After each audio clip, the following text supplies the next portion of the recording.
Mesdames et messieurs, bonsoir et bienvenue sur notre fréquence, sur notre chaîne, votre chaîne préférée, Catholique TV Gabon. Nous accueillons Arc-en-Ciel, la maison Arc-en-Ciel qui est située dans la vallée Sainte-Marie, la rue Monseigneur Ponsonnon, et qui accueille des jeunes en difficulté. Et à travers une campagne de sensibilisation contre les violences sexuelles, et nous avons là deux invités que nous accueillons. Bonsoir, mesdames. Bonsoir, Bonsoir. mon père. Alors, nous vous donnons le pouvoir venir à vous pour connaître qui vous êtes. Merci, je suis Madame Indé Doli Ornella, travailleuse sociale en service au centre Arc-en-Ciel, notamment au service social. Merci, Doli. Et nous avons Sophie, éducatrice spécialisée à Arc-en-Ciel et affectée plus précisément au service éducatif d'Arc-en-Ciel.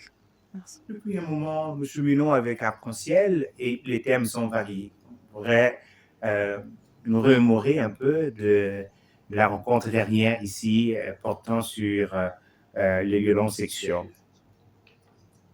La semaine dernière, le thème était sur les violences sexuelles et leur incidence. Donc, nous avons relevé le harcèlement sexuel, les viols et la cybersexuelle. Violences sexuelles, cybersexualité a été le thème abordé la semaine dernière. Et maintenant, nous allons parler avec vous. Je vais vous donner de nous parler des conséquences des violences sexuelles. Les violences sexuelles entraînent plusieurs conséquences. Quelles sont-elles de manière générale? Merci encore. Effectivement, les conséquences des violences sexuelles sont multiples et je vais de manière générale vous en citer quelques-unes. Alors, nous avons les violences physiques.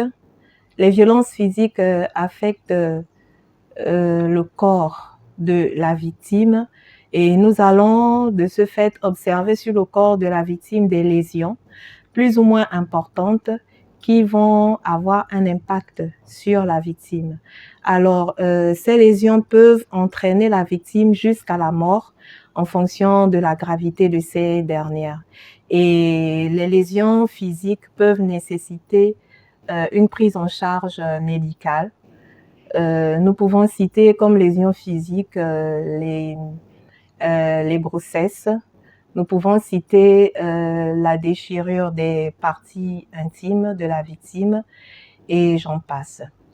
Je vais également citer les conséquences psychologiques qui sont la partie immergée de l'iceberg parce qu'elles ne sont peut-être pas visibles à l'œil nu, mais elles impactent grandement sur le mental de la victime. Et nous allons remarquer qu'elles vont entraîner des conséquences, notamment sur le comportement de la victime. On va observer des modifications sur le comportement de la victime. Comme violence psychologique, l'une des manifestations également va être sur le plan émotionnel. Voilà, donc on va observer des conséquences telles que l'anxiété, telles que les peurs de toutes sortes, voilà, pour ne citer que cela. Bien, merci. Si les conséquences physiques sont plus ou moins connues, en revanche, les conséquences psychologiques ne sont pas toujours évidentes. Pouvez-vous nous en parler? Oui, merci encore. C'est Madame Sophie toujours qui intervient. Si les conséquences physiques ne sont pas aussi évidentes que celles sur le plan psychologique, elles sont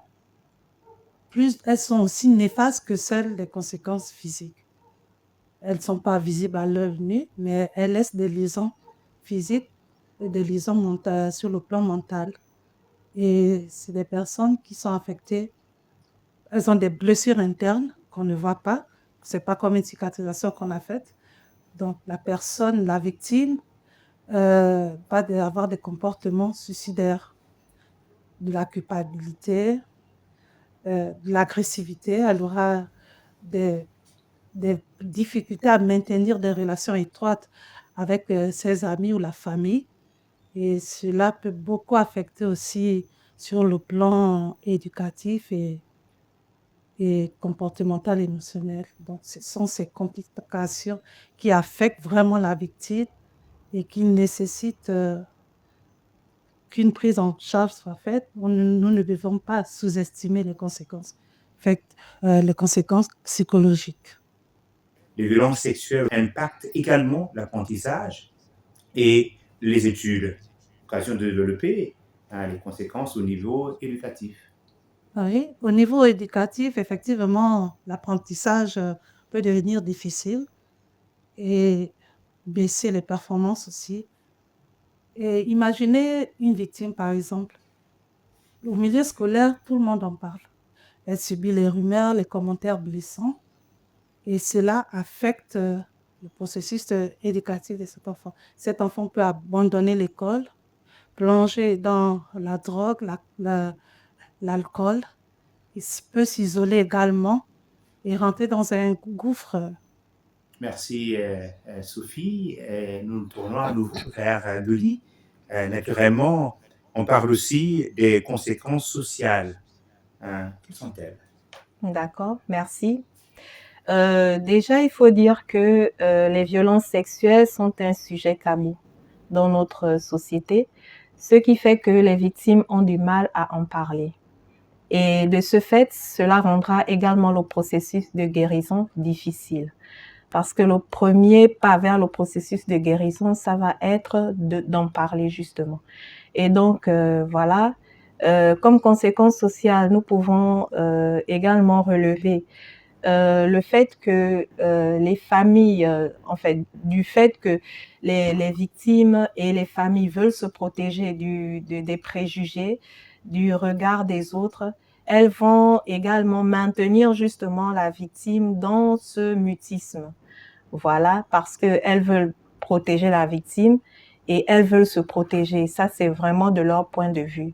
Alors, nous pouvons également parler de l'isolement. Voilà.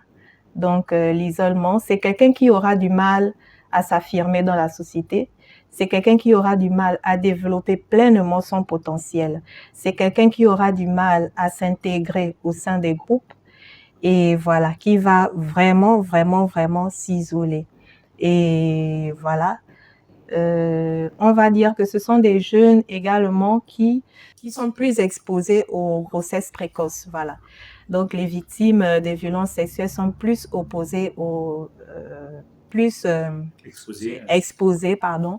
violences sexuelles. On va aussi relever le fait que les victimes auront tendance des fois à reproduire le même schéma.